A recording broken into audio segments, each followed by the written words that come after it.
네, 안녕하십니까. 이번 시간은 플랫지 미교학 제3장의 5번째 강의입니다. 자, 이번 시간은 화학반응론의 마지막 챕터, 화학반응 속도론에 대한 내용이에요. 자, 이게 제일 중요하죠. 이게 제일 중요하고, 인력과 화학반응 속도론은, 유기화학적인 관점으로 봤을 때는 아주 중요하지는 않습니다. 문제로 나올 수 있으니까 그 정도 수준만 좀 알아두시면 될 것 같아요. 중요도로 하면은 80, 10, 10? 그 정도 되려나? 그 정도 될 것 같아요. 그게 진짜 극단적으로 제일 중요해요. 자, 화학 반응 속도로는 화학 반응 시 반응물의 초실과 생성물의 형성이 어떤 속도로 일어나는지, 즉 반응 속도에 대해서 다루는 학문입니다. 자, 지난 시간에 배운 연력학은 뭐였죠? 어느 쪽 방향으로 우세하게 진행되는지를 알려줄 수 있는 내용이었어요. 그렇죠? 그 제시된 화학 반응이 어느 쪽으로 우세하게 진행되는지. 근데 화학 반응 속도로는 어느 쪽으로 우세하게 진행되는지 나는 관심 없어. 어떤 속도로 진행되는지만 관심이 있는 거야. 정반응이든 역반응이든 상관없이 어떠한 반응 속도로 진행되는지 그것만 관심이 있는 겁니다. 자, 반응 속도가 어떤 물질의 농도에 의존적인지를 밝혀내고 이로부터 메커니즘 규명에 도움을 주고자 하는 것이 주 목적입니다. 그러니까 얘는 메커니즘을 분석하다 보면은 이게 그런 경우가 있어요. 여러 단계의 반응이 있는데 이게 어느 단계가 속도 결정 단계인지 이런 것들을 좀 확인해야 되는 경우들이 있거든요. 그때 요 화학 반응 속도론을 잘 쓸 수 있어요.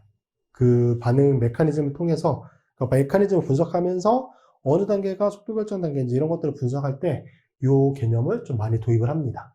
그 내용이고요. 자, 반응 속도에 영향을 미치는 요인들 몇 가지가 있죠. 반응물의 농도, 반응 온도, 반응 중의 물리적인 상태의 변화들 이런 것들이 있는데 이 중에 반응물의 농도와 반응 온도에 의한 영향이 제일 큽니다. 농도와 반응 온도에 의한 영향. 이제 그냥 통상적으로는 반응물의 농도가 진할수록 반응 속도가 빠를 가능성이 큰 거고 반응물의 온도가 높을수록 반응 온도가 높을수록 반응 속도가 빠를 가능성은 크죠. 100% 그렇다고 볼 수는 없긴 하겠지만 거의 대부분 이제 그런 특징을 가지고 있다라고 보시면 되고, 자, 속도식, 레이트 이퀘이션, 속도 법칙 이런 게 있는데 반응이 이렇게 진행된다고 봤을 때 반응의 속도는 이렇게 정의가 돼요.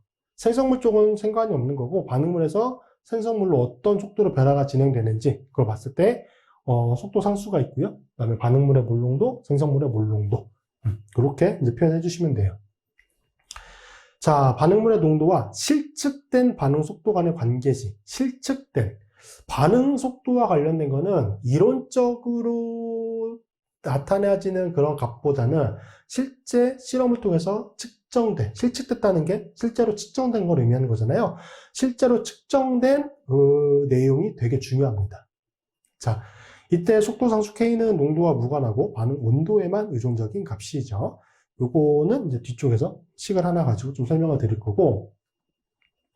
자, 여기서 이제 하나의 개념이 나오는데 반응 차수라고 하는 게 있어요. 반응 차수. 자, 속도식에서 각 물질 농도항의 지수 A, B가 있었거든. 자, 뭐냐면 요거죠. A라고 하는 반응물의 몰농도의 지수, B라고 하는 반응물질, 그 물질의 몰농도의 지수. 저 A와 B, 그게 뭐냐면 반응 차수예요. 자, 얘는 실험적으로 결정이 되는 값입니다. 실제 실험을 통해서 실측된 내용을 가지고 결정되는 값이고요.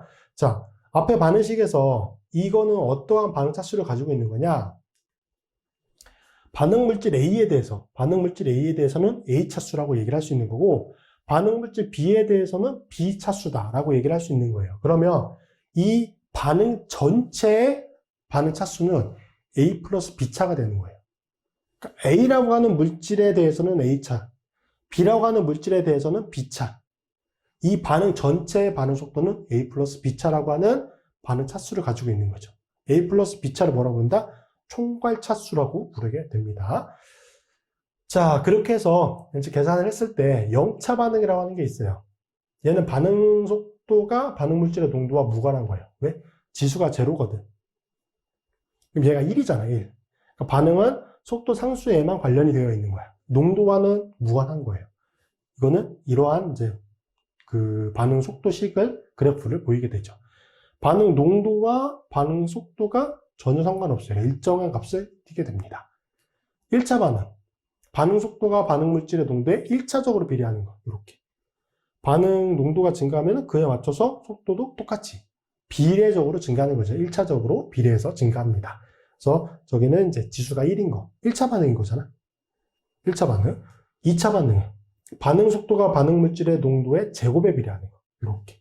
기하급수적으로 증가하게 되죠. 그래서 여기는 2차 반응. 2차 반응이 된다. 그래서 그래프는 이렇게 그려지게 됩니다. 그래서 기본서에는 그렇게 좀 많이 자세히 설명이 되어 있지는 않는데, 그래서 이 개념 정도는 좀 파악을 해 두실 필요는 있어요. 그거 좀 확인해 주시고, 반응물이 여러 개 존재하는 경우에는 각각의 반응 차수를 구한 다음에 이로부터 전체 반응의 총괄 차수를 구해야 돼요.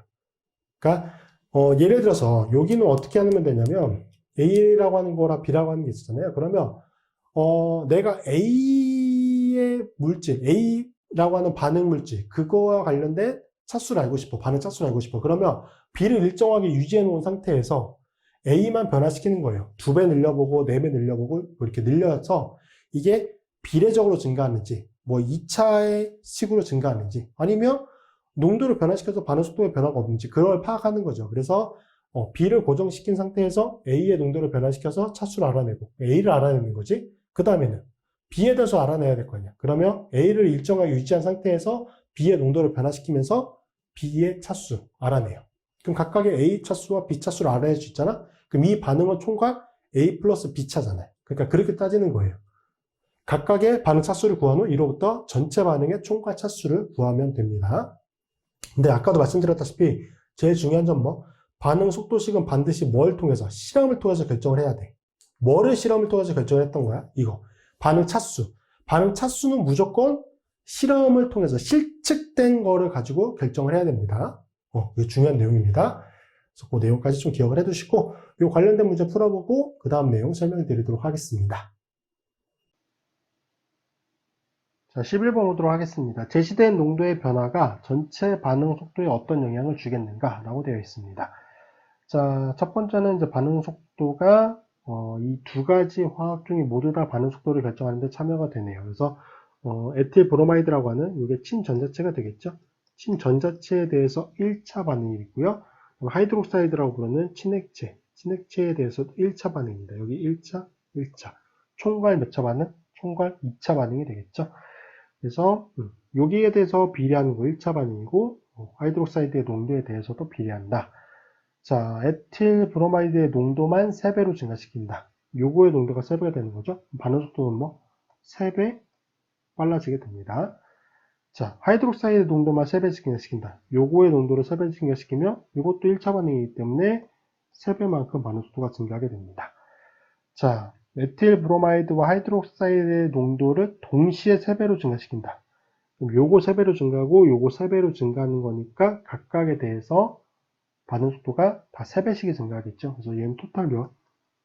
9배만큼의 반응 속도가 증가한다. 그렇게 정리해 볼 수가 있고요.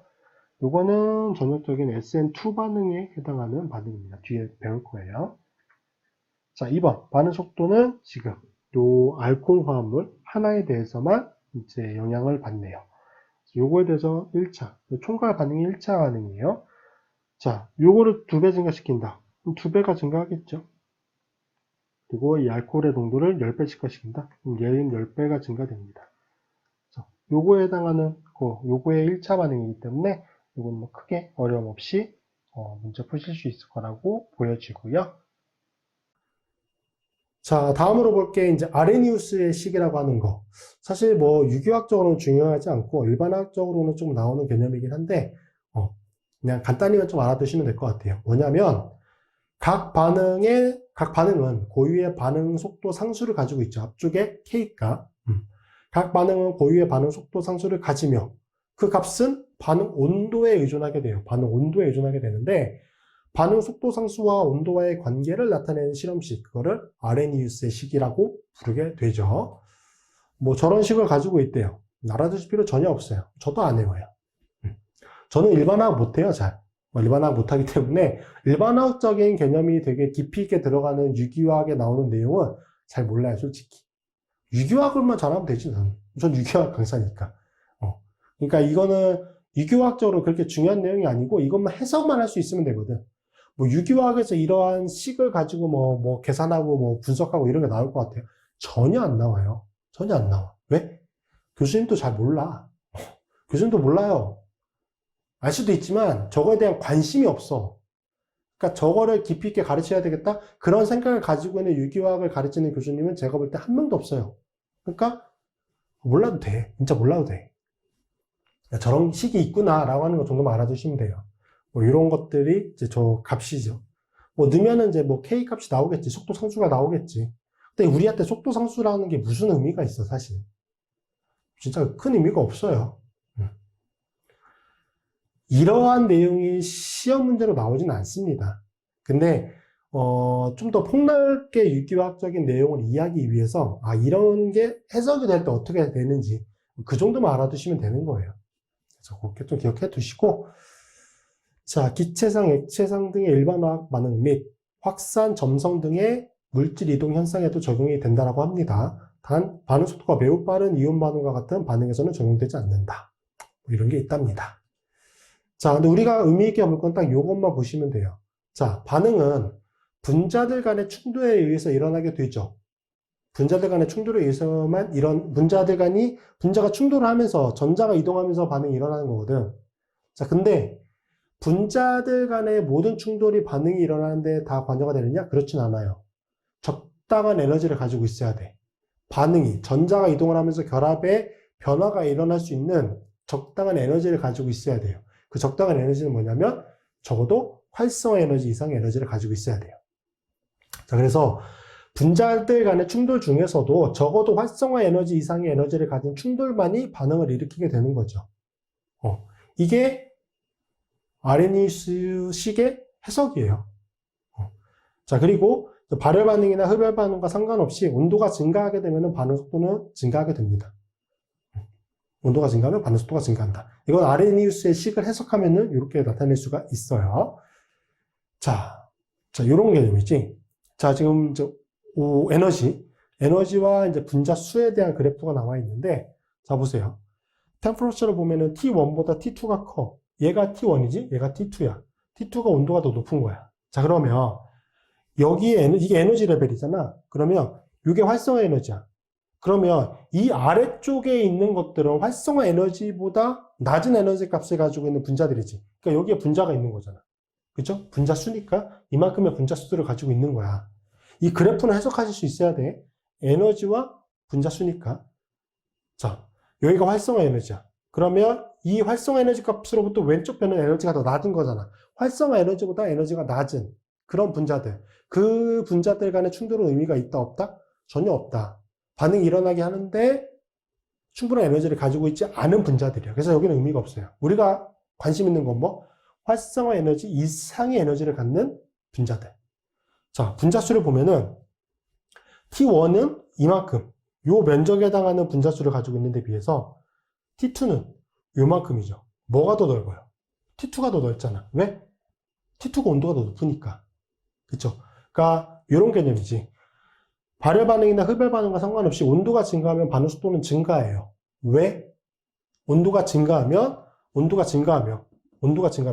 T2를 비교하면 T2가 높잖아. 온도가 증가하면 뭐 반응을 일으킬 수 있는 분자, 활성화 에너지 이상의 에너지를 갖는 분자가 더 많아지잖아. 그러니까 에너지가 더 높은 분자가 많아지니까 당연히 그 분자들이 충돌하면 반응이 일어나잖아. 그 분자가 많기 때문에 반응은 더 빨리 일어날 수 있는 거죠. 반응을 일으킬 수 있는 분자가 많아지는 거야. 그렇게 해석해 주시면 돼요. 이 그래프는. 자, 그럼 이제 활성화 에너지를 한번 좀 정리하고 넘어가야 될 것 같은데, 활성화 에너지 뭐냐?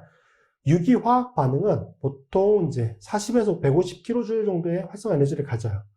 그러니까 활성화 에너지는 반응이 일어나기 위해서는 최소한의 에너지잖아. 그렇죠? 그런 개념으로 생각해 주시면 되고, 유기화학 반응은 보통 이제 40에서 150kJ/mol 정도의 활성화 에너지 값을 가지고 있습니다. 그러니까 평균의 값이 정도 되는 거고, 자, 근데 상온에서 제공되는 에너지 값이 몇이에요? 대략 80kJ/mol이거든. 80kJ/mol이니까 80kJ/mol보다 활성화 에너지가 낮아. 그럼 걔는 실온에서 반응이 잘 진행되는 거예요. 근데 80kJ/mol보다 활성화 에너지 값이 더 커. 그러면 그냥 실온에 두는 것만으로는 활성화 에너지 이상의 분자가 그렇게 많지 않은 거지. 거의 없는 거죠. 그러니까 그때는 가열을 해줘야 되는 거죠. 온도를 높여서. 자, 그래서 그런 이제 개념이라고 생각해 주시면 됩니다. 자, 그리고 이제 촉매와 반응 속도.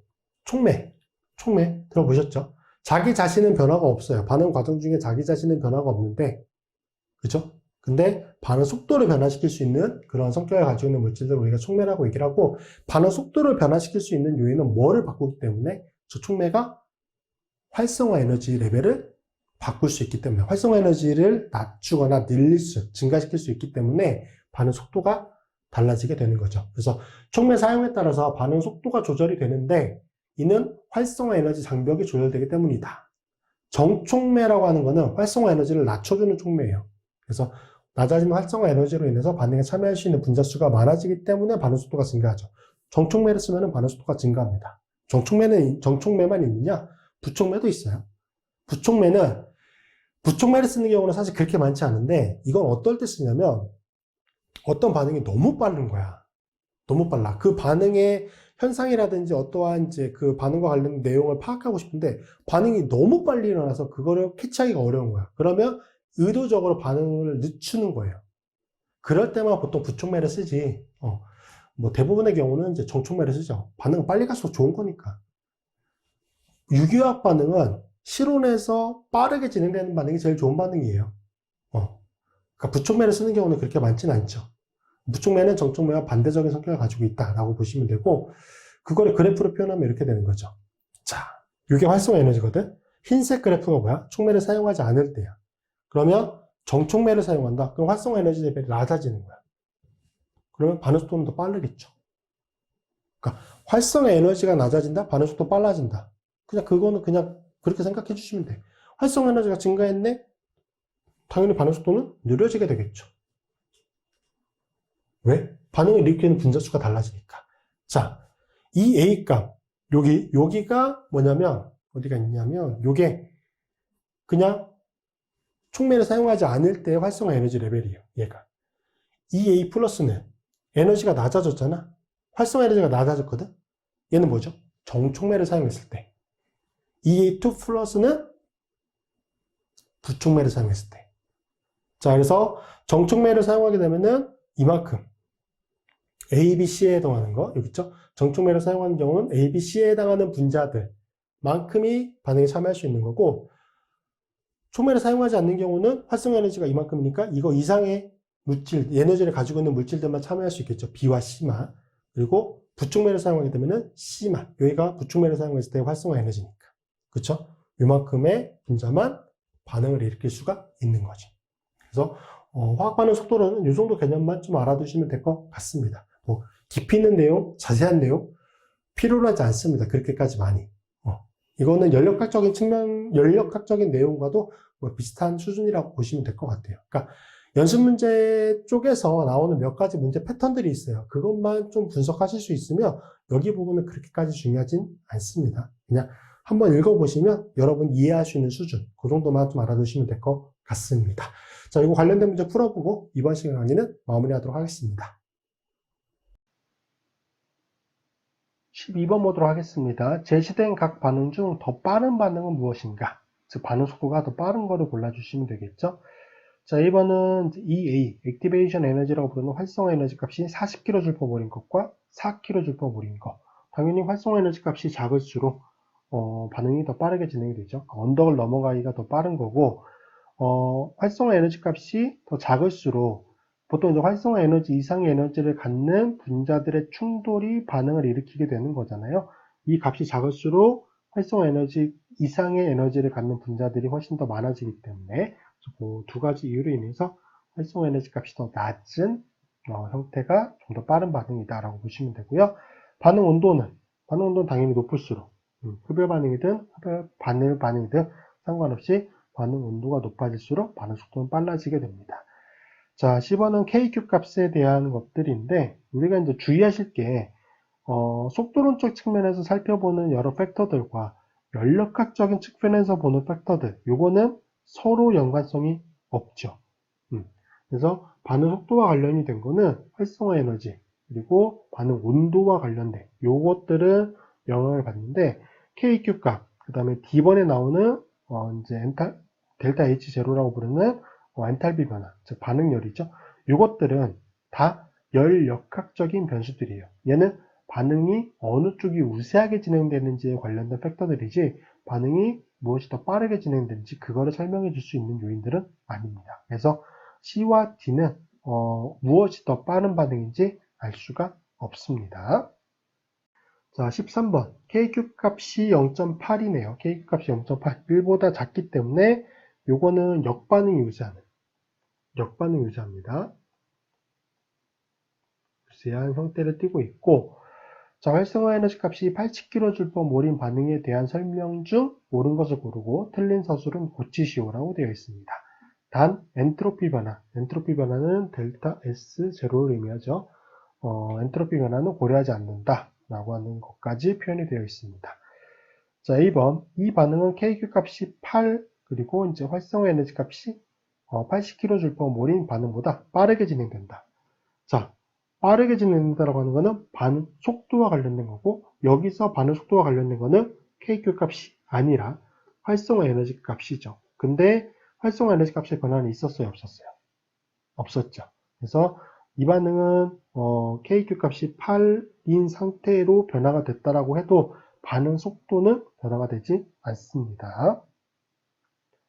자, B번. 이 반응은 KQ 값이 0.8이고 활성화 에너지 값이 40. 이번에 활성화 에너지 값이 줄었네요. 40인 반응보다 빠르게 진행된다. 자, 이 반응이 더 빠르게 진행되겠죠. 왜? 활성화 에너지 값이 더 낮아졌기 때문에. 자, 10번. 이 반응의 델타 G 제로 값은 플러스 값이다 라고 되어 있는데, 자, 이거 뭐로부터 알 수 있어요? KQ 값이 1보다 작다. 이러면 델타 G 제로 값은 어떻게 되죠? 역반응이 유사한 거니까 0보다 큽니다. 자, 그래서 델타 G 제로 값은 플러스 값이다. 양수 값이다. 맞고요. 자, D번. 반응물은 생성물보다 에너지가 많았다. 역반응이 유사하다는 얘기는 뭐지? 역반응이 유사한 얘기는 반응물의 에너지가 더 낮기 때문에 역반응이 유사한 거죠. 반응물은 생성물보다 에너지가 많았다. D번도 맞습니다. 그래서 C와 D는 다 맞는 서술이고요. 2번. 이 반응은 발열 반응이다라고 되어 있습니다. 자, 발열 반응이다라고 하는 거는 델타 H0에 대한 값을 봐야 되는데 그거에 대한 값이 나와 있진 않거든요.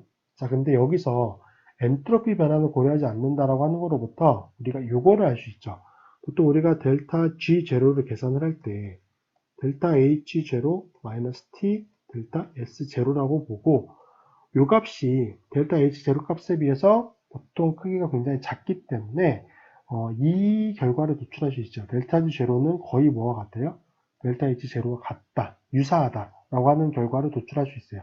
여기서는 특히나 이 엔트로피 변화에 대한 거를 고려하지 않는다라고 봤으니까 요거에 대한 거를 무시할 수 있다는 얘기죠. 요게 거의 같은 성향을 보인다 라고 보시면 되기 때문에 앞쪽에서 본 것처럼 델타 G 제로 값이 0보다 컸어요. 그러면 델타 H 제로 값도 0보다 크게 될 것이고 델타 H 제로 값이 0보다 크다는 얘기는 무슨 반응이에요? 흡열 반응입니다. 자, 흡열 반응. 그래서 2번도 틀린 서술이 되네요.